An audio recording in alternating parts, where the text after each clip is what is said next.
The big answer. Now, the big answer is the answer to that question. What did you learn in MacArthur Kids this week? Today's big answer is going to be, as long as I live, I will forgive. As long as I live, I will forgive. Now, I want to get some help on this, but quiet. Okay? Hi.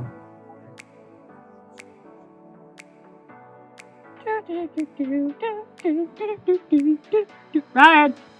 Brian! Brian? Brian, are you backstage, Brian? Brian? Where'd he go? Brian! Brian? Brian? Ah! Hi. Hi, Pierre. How are you? What in the world are you doing down there? Well, you usually scare me, so I thought I'd scare you this week. So, we forgive me for that. I didn't mean to scare you too bad. Don't touch me. Oh, don't touch you. Okay. Why not? You got my hairs all afright. Oh, got your hair all. Well, yeah, it is kind of sticking up. Yeah. You're like, Yeah, you scared the poop out of me. Okay. Well, I'm gonna take care of that just in here a little bit. Okay. But you know I'll what? clean it up later. Yeah. How you been? Better. Better. Yes. Okay. Good. Good. Anything Doing else? well now. I'm all cleaned out. You're all cleaned out. Okay. Okay. Well, on that note, you know what it's time for? Let me tell you what it's time for. It's time for. Some of this? Oh no! Well, no. Maybe you should use that later. No, it's time for the big answer. Yes, it's time for the big answer. Are you ready to help us with the big answer? I think you are. You ready? Yeah, I'm ready. Let's do it. Yeah, Okay, yeah. all Let's right. go. This is a good one this week. Okay. So Okay. listen up. Okay. Say hi, everybody. Hi, everybody. Okay. All right. There's only like 2 people there, but hello. Hello. Okay. So you ready for the big answer? Yes. All right. Here we go. As long as I live, I will forgive. Okay. Everybody at home, say that with me on the count of 3. 1, 2, 3. As long as I live, I will forgive. Okay. Here's right next week, so he should get this one on the first attempt this week, right? Right. Right. Okay. All right. So you ready? Ready. All right. Clear your throat. Get that hair. Okay. Okay. You ready? Ready. Yes. All right. Let's give Pierre a countdown from 3. You ready? 3, 2, 1. Long live the Queen! What? Long live the Queen! Long This is live- what's like 125 now. Long live the Queen! Long live the Queen, 125 now. I don't think she's that old. But Oh, she's probably in her. I think she's in her 90s. Yeah. But, close enough. But Long live the Queen. okay. Well, we got you got a word or two right in there, maybe. Yeah, well, Yeah. you know. That's not quite the big answer. It's not? No, it's not the quite. Well, I the- thought we were going back to England. No, we're not going back to England. Well, What? things have been going very well over here as an American. Oh well, yeah, but we're I think not it's talking time to about go the Queen. back We're actually talking about to the big motherland. answer. So listen really good, okay? Okay? Okay. Okay. All right. So look out there. All right. Look at everybody out there. Watching from home, okay? All right. Stay right around. Oh, boy, that would kind of scare me if I saw that. Okay. So the big answer again is, as long as I live, I will forgive. Okay. Say that on the count of 3. 1, 2, 3. As long as I live, I will forgive. Okay. I think you might have it here. You think you got it? I got it. You got it. Got it. Okay. All right. Pierre. Give me a Mr. Brian, countdown. Are you ready? I'm ready. All right, everybody give me a countdown. 3, 2, 1. As long as I live, I will nap.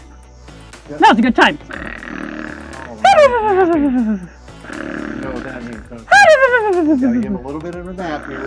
And then, I'll tell you what, when I count to 5, I want you to say, wake up, Pierre, really loud, okay? All right, so, ready? Countdown, ready? 1, 2, 3, 4, 5. Wake up, Pierre! All right, was that a good nap? As long as- Mr. Brian, look. Yes. What? I was napping. You were napping. Right? Don't interrupt me. Well, okay, but I need you to help with the big answer. I've done help with the big answer like 2 times already. Oh, well, you didn't quite get it right. And napping's good. Okay? You were very close, okay? You can take another nap when you get it. How's that sound? Sounds delightful. Okay, all right. So you ready? All right, here we go. Let's see if Pierre can get the big answer. You ready for the big answer? Ready. All right, let's give everybody a drum roll. You ready? Pierre, what is the big answer? As long as I live,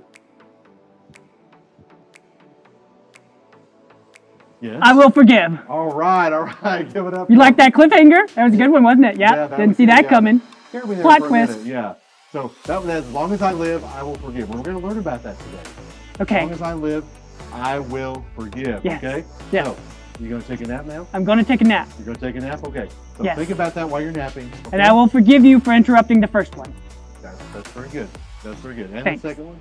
Uh, Oh, your yes. nap. Your nap. Okay, got you. Okay. So I won't interrupt your second nap. Okay. All right, let's give it up for Pierre. Thank you, all right? guys. Goodbye. All right. Hey, what's going on, guys? I hope you guys are doing so good. Once again, I just want to say thank you all for just joining us online for this Bible lesson and just the entire, church service in general. So you guys have been learning so much about the Bible story and just so much about the Dream series and just everything that's going on in the ministry right now. And so we're going to pick up from the last part of the Bible story. And so you guys have learned that Joseph's brothers are going to have to return back to Egypt, but this time they're going to have to return with their brother Benjamin. The reason why is because Joseph tells them that you are not allowed to see my face unless your brother Benjamin is with you. And so as they hear this, they before they go back to Egypt, they make mention to this to their father. And so their father just tells them, you know what? Not only are you going to bring your brother Benjamin with you, but I also want you to bring to the leader of Egypt a present as well as fruit, food, and as well as double the money. And as the brothers did this and they reported back to Egypt, not only did they take the food with them, but they presented the money to Joseph. And so as Joseph got the money, he tells the one of his guys in charge, you know what? I want these guys to eat with me. And so I can imagine, Joseph's brothers like, we're going to eat with the high leader of Egypt. What's going on? We don't even know what to expect.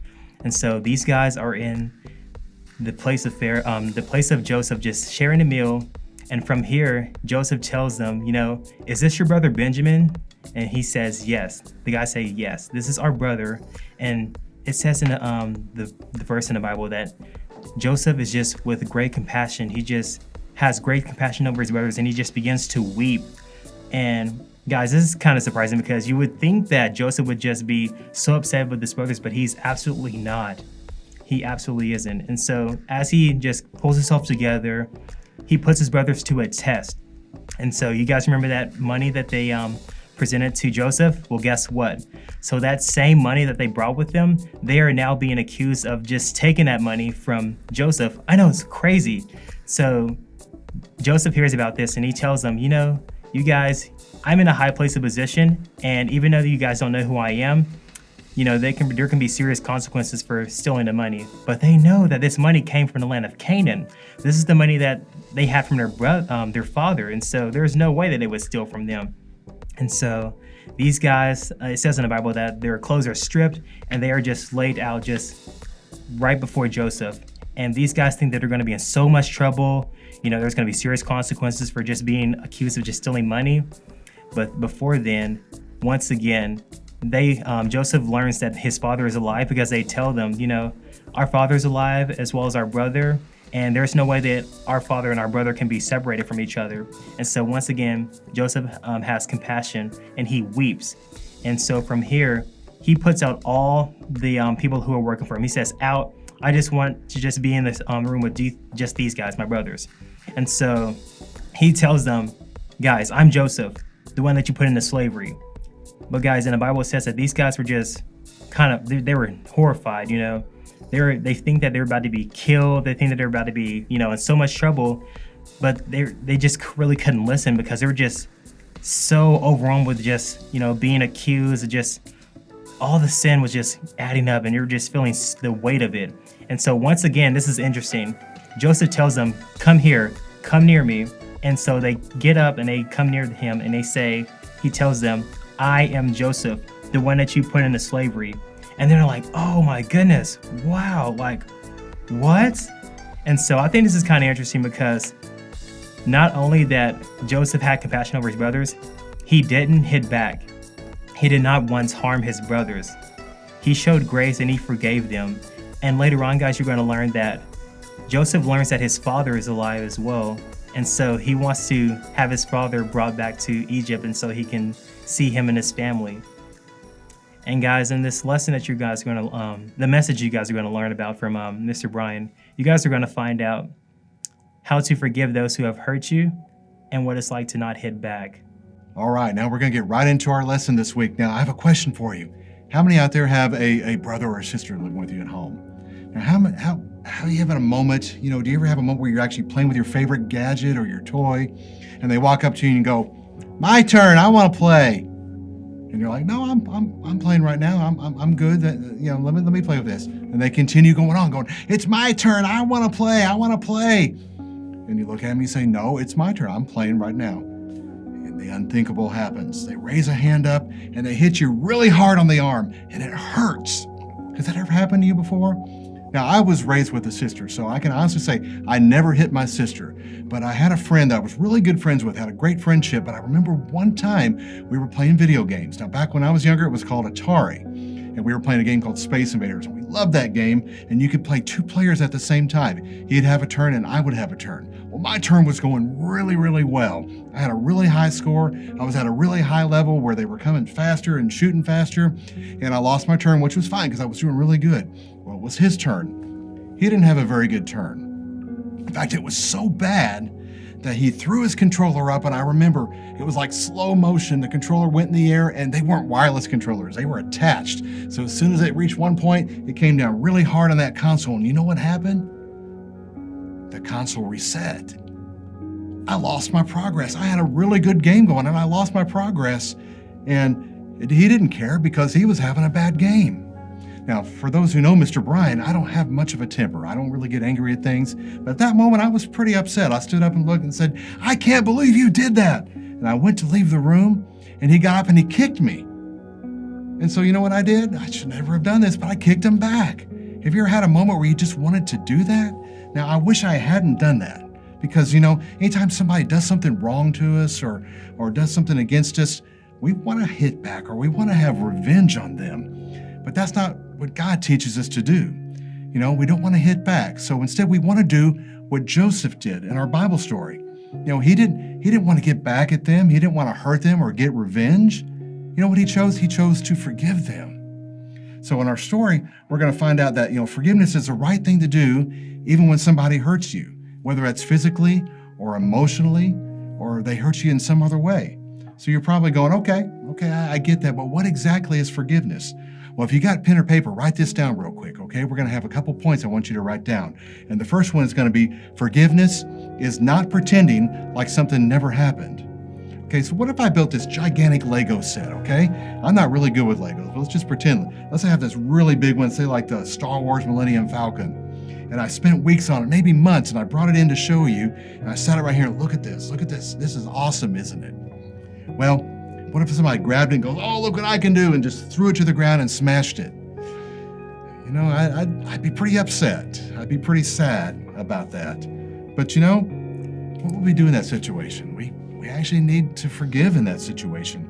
So how do I forgive? A lot of times we want to act like it never really even happened, I could just pick up the pieces, these Legos, and just throw it in the trash and be done with it. But you know what? Is that true forgiveness? No, that's just not dealing with. That's not true forgiveness. So let's think about Joseph's situation. Let's go back to that. When he confronted his brothers, he said, "I'm your brother Joseph, the one you sold into slavery." He didn't say, "Hey, I'm Joseph. It's good to see you. It's a long time. Let's go catch up. Let's go have a pizza and talk."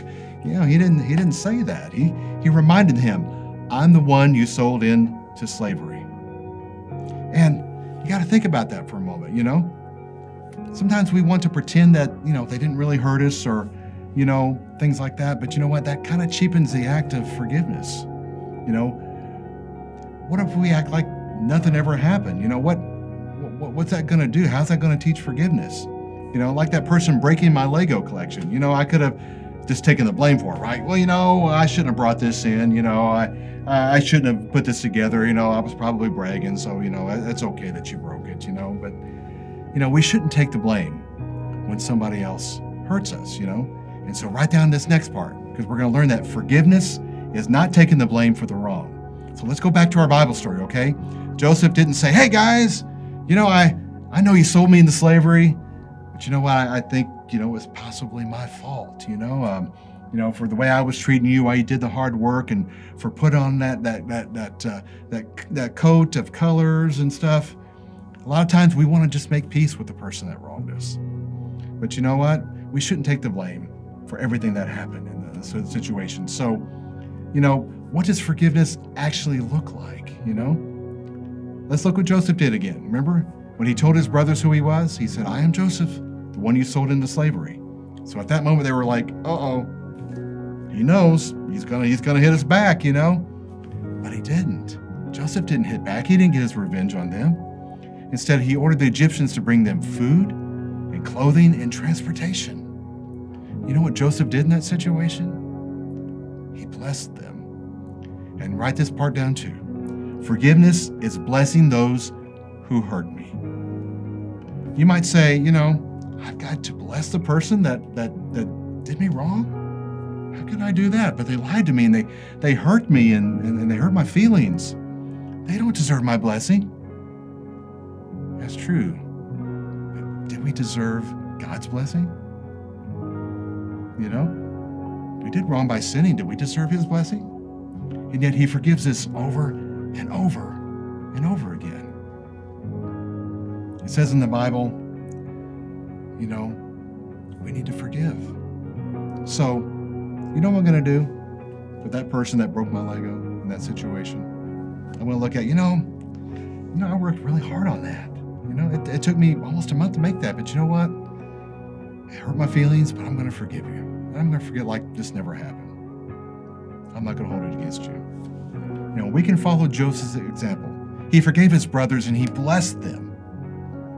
And he never brought it up again. That's quite amazing. You know, the Bible says, remember, the Lord forgave you. So you must forgive others. So we're about to enter a time of prayer here in just a moment. And I want you to think right now. I want you to think about somebody in your life that has done wrong to you, has hurt your feelings, has actually physically hurt you or emotionally hurt you, and you've not forgiven yet. So as we listen to this worship song and you praise God and you pray about it, think about that person and do yourself a favor. Find some way to contact that person this week and say that I forgive you.